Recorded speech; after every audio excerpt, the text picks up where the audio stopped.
ಈ ಧರ್ಮಸ್ಥಳದ ಪ್ರಕರಣವನ್ನ ಎನ್ಐಎಗೆ ವಹಿಸಿ ಎನ್ಐಎ ತನಿಖೆಗೆ ವಹಿಸಿ ಅಂತ ಪ್ರತಿಪಕ್ಷವಾದಂತಹ ಬಿಜೆಪಿ ಒತ್ತಾಯ ಮಾಡ್ತಾ ಇದೆ. ಎನ್ಐಎ ತನಿಖೆಗೆ ವಹಿಸಬೇಕು ಈ ಪ್ರಕರಣವನ್ನಂತ ಬಿಜೆಪಿಯ ಒತ್ತಾಯ.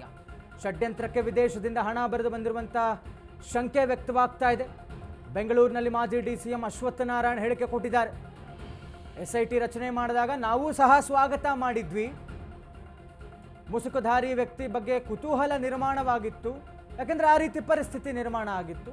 ಏಕಾಏಕಿ ಎಸ್ಐಟಿ ರಚನೆ ಮಾಡಿದ್ದು ಅನುಮಾನಕ್ಕೆ ಕಾರಣ ಆಗಿತ್ತು. ಈ ಕೇಸ್ ಬಗ್ಗೆ ಬಿಜೆಪಿ ಮೊದಲಿನಿಂದಲೂ ಮಾತಾಡ್ತಾ ಬಂದಿತ್ತು ಅಂತ ಅಶ್ವತ್ಥನಾರಾಯಣ ರಿಯಾಕ್ಟ್ ಮಾಡಿದ್ದಾರೆ. ದೇಶದಿಂದ ಹಣ ಹರಿದು ಬಂದಿತ್ತಾ ಅಂತ ತನಿಖೆ ಆಗಬೇಕು, ತ್ವರಿತವಾಗಿ ತನಿಖೆ ಮುಗಿಸಿ ಸತ್ಯ ಆದಷ್ಟು ಬೇಗ ಹೊರಬರಬೇಕು ಅಂತ ಮಾಜಿ ಡಿಸಿಎಂ ಅಶ್ವತ್ಥನಾರಾಯಣ್ ಹೇಳಿಕೆ ಕೊಟ್ಟಿದ್ದಾರೆ.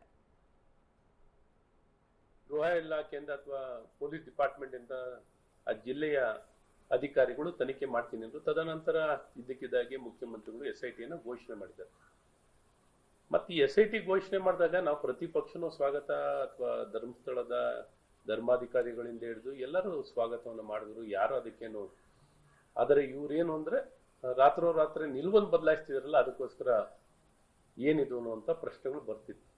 ಆದ್ರೆ ಎಲ್ಲರೂ ನಾವು ಪ್ರತಿಪಕ್ಷವಾಗಿಯೂ ಸ್ವಾಗತ ಮಾಡಿರುವಂಥದ್ದಿದೆ. ಆದ್ರೆ ಎಸ್ಐಟಿ ಮಾಡಿ ಅದೇ ಒಂದು ಕಾಲಮಿತಿಯಲ್ಲಿ ಎಲ್ಲವನ್ನು ಇವೆಲ್ಲ ತನಿಖೆಯನ್ನ ಮಾಡಿ ಸತ್ಯತೆಯನ್ನು ಹೊರಗೆ ತರ್ರಿ ಅಂತ ಹೇಳಿದ್ವಿ.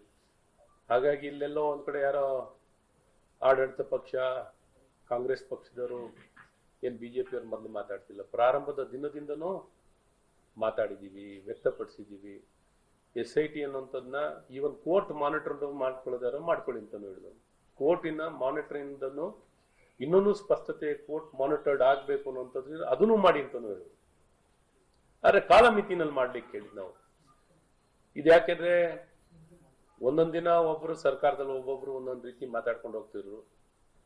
ಹಾಗಾಗಿ ಅಲ್ಲಿ ಜಿಲ್ಲಾ ಉಸ್ತುವಾರಿ ಸಚಿವರು ದಿನೇಶ್ ಗುಂಡೂರಾವ್ ಒಂಥರ ಮಾತಾಡ್ತಾರೆ, ಡಿ ಕೆ ಶಿವಕುಮಾರ್ ಅವರು ಒಂಥರ ಮಾತಾಡ್ತಾರೆ, ಸರ್ಕಾರದ ಬೇರೆ ಬೇರೆ ವ್ಯಕ್ತಿಗಳು ಒಂದೊಂದು ರೀತಿ ಮಾತಾಡ್ತಾರೆ. ಕೆಲವೊಂದ್ ಕಡೆ ನಮ್ಮ ನಂಬಿಕೆ ಕೇಂದ್ರದ ಮೇಲೆ ಏನು ಗೊಂದಲ ನಿರ್ಮಾಣ ಮಾಡುವಂತ ಈ ಪ್ರಯತ್ನ ನಡೀತಿದೆ ಅನ್ನುವಂಥದ್ದು ಪ್ರತಿಯೊಬ್ಬರಲ್ಲೂ ಬೇಸರ ಆಯ್ತು. ಗೃಹ ಇಲಾಖೆಯಿಂದ ಅಥವಾ ಪೊಲೀಸ್ ಡಿಪಾರ್ಟ್ಮೆಂಟ್ ಇಂದ ಧರ್ಮಸ್ಥಳದ ಈ ಎಲ್ಲ ಬೆಳವಣಿಗೆಗಳ ಬಗ್ಗೆ, ಧರ್ಮಕ್ಷೇತ್ರ ಧರ್ಮಾಧಿಕಾರಿ ಬಗ್ಗೆ ಸಾಕಷ್ಟು ಚರ್ಚೆಯಾಗಿತ್ತು. ಯೂಟ್ಯೂಬರ್ಸ್ ಕೂಡ ಧರ್ಮಸ್ಥಳದ ಬಗ್ಗೆ ಮಾತನಾಡ್ತಾ ಇದ್ರು ಅಂತ ಸಾರಿಗೆ ಸಚಿವ ರಾಮಲಿಂಗಾರೆಡ್ಡಿ ಹೇಳಿಕೆ ಕೊಟ್ಟಿದ್ದಾರೆ. ಎಲ್ಲರೂ ಮಾತಾಡಕ್ಕೆ ಶುರು ಮಾಡಿದ್ರು ಅಂತ ಬೆಂಗಳೂರಿನಲ್ಲಿ ಸಾರಿಗೆ ಸಚಿವ ರಾಮಲಿಂಗಾರೆಡ್ಡಿ ಹೇಳಿಕೆ ಕೊಟ್ಟಿದ್ದಾರೆ. ರಾಜ್ಯ ಬಿಜೆಪಿ ನಾಯಕರು ಧರ್ಮರಕ್ಷಣೆಗಾಗಿ ಕರೆಯನ್ನು ಕೊಟ್ಟಿದ್ದಾರೆ. ಧರ್ಮರಕ್ಷಕರು 4 ವರ್ಷ ರಾಜ್ಯದಲ್ಲಿ ಬಿಜೆಪಿ ಸರ್ಕಾರ ಅಧಿಕಾರದಲ್ಲಿತ್ತು. ಆರಗ ಜ್ಞಾನೇಂದ್ರ ಬಿಜೆಪಿ ಅವಧಿಯಲ್ಲಿ ಗೃಹ ಮಂತ್ರಿಗಳಾಗಿದ್ದರು. BS ಯಡಿಯೂರಪ್ಪನವರು CM ಆಗಿದ್ರು. ಇದನ್ನೆಲ್ಲವನ್ನು ಕೂಡ ನಿಲ್ಲಿಸಬಹುದಿತ್ತು ಅಲ್ವಾ?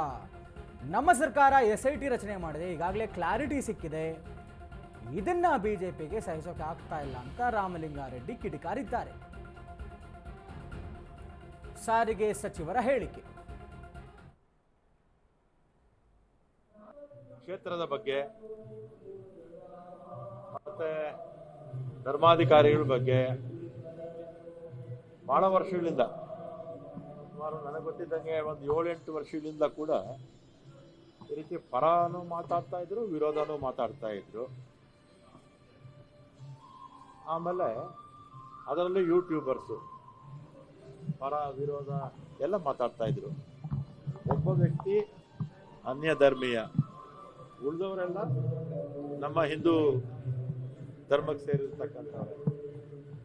ಹಿಂದೆ ಬಿಜೆಪಿ ಸರ್ಕಾರ 4 ವರ್ಷ ಅಧಿಕಾರದಲ್ಲಿತ್ತು. ಈಗ ಏನೋ ಬಿಜೆಪಿಯವರು ಏನೋ ಏನದು ಕಾರ್ಯಕ್ರಮ ಧರ್ಮ ರಕ್ಷಣೆ ಅಂತೇಳಿ ಬಿಜೆಪಿಯವರು ವಿಜೇಂದ್ರ ಅವರು ಕರೆ ಕೊಟ್ಟಿದ್ದಾರೆ. 4 ವರ್ಷ ನಿಮ್ಮದೇ ಸರ್ಕಾರ ಅಧಿಕಾರದಲ್ಲಿತ್ತಲ್ಲಪ್ಪ.